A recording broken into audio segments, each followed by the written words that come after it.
नमस्कार दोस्तों, आज मैं आपको एक कहानी सुनाने जा रही हूँ जिसका शीर्षक है साक्षात दर्शन दिए लड्डू गोपाल ने। ये कहानी दो सखियों की है जो कि ब्रज की दो सखियाँ यमुना जल भरने गईं तो दोनों सत्संगी थीं, सत्संग किया करती थीं।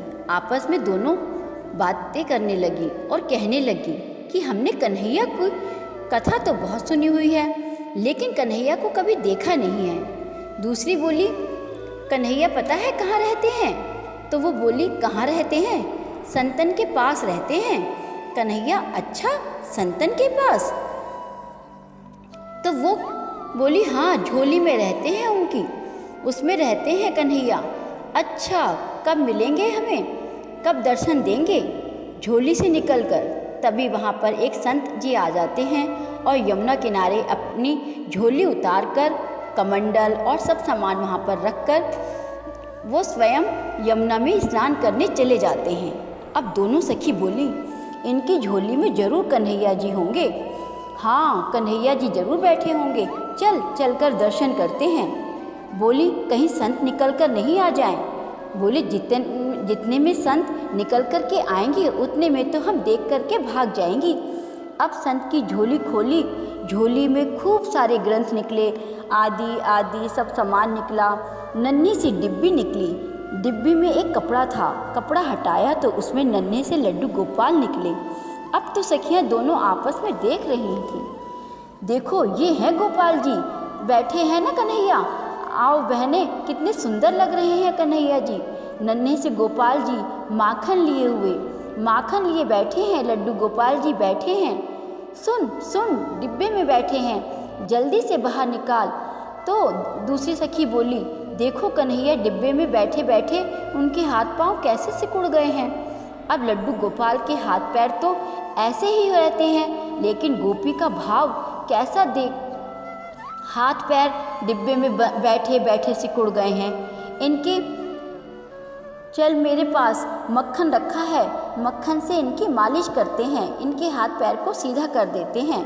अब तो मक्खन से जैसे ही मालिश करनी शुरू की, मालिश करते करते लड्डू गोपाल भगवान सीधे खड़े हो गए, इनके पैर भी सीधे हो गए, हाथ भी सीधे हो गए। कन्हैया खड़े हो गए। जैसे ही खड़े हुए इतने में ही संत आ गए, और संत जैसे ही आए तो तुरंत कन्हैया को रख करके उनके डिब्बे में रख करके भागी वहाँ से। संत ने कहा, आकर के देखा तो लड्डू गोपाल, जो कि लड्डू गोपाल के रूप में थे, खड़े हो गए थे।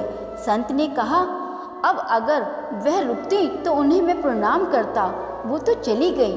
प्रभु, आज आपने बड़ी कृपा की है, आपने ऐसा चमत्कार दिखाया है, आज ऐसे स्वरूप में दर्शन दिए हैं। शाश्वत दंडवत करके जैसे ही चरण स्पर्श किए, संत का स्पर्श करते ही लड्डू गोपाल फिर से लड्डू गोपाल हो गए।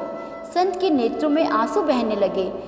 2-4 घंटे रोते रहे और बोले, प्रभु, उन सखियों को यह तक नहीं पता कि आपके भोग के लिए मंत्र क्या बोलना चाहिए, आपका स्पर्श कैसे करना चाहिए, आपको भोग कैसे लगाना चाहिए।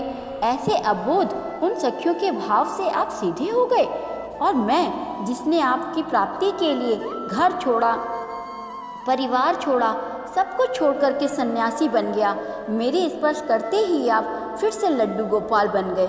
क्यों, आपको मैं प्रिय नहीं हूँ? भगवान बोले, अब तो मुझे बोलना ही पड़ेगा। तुरंत गोपाल जी बोलने लगे। फिर बोले, देखो, हम आपके पास रहते हैं क्योंकि आप हमारी सेवा करते हैं, लेकिन आप सदैव ही हमको मूर्ति मानते हैं।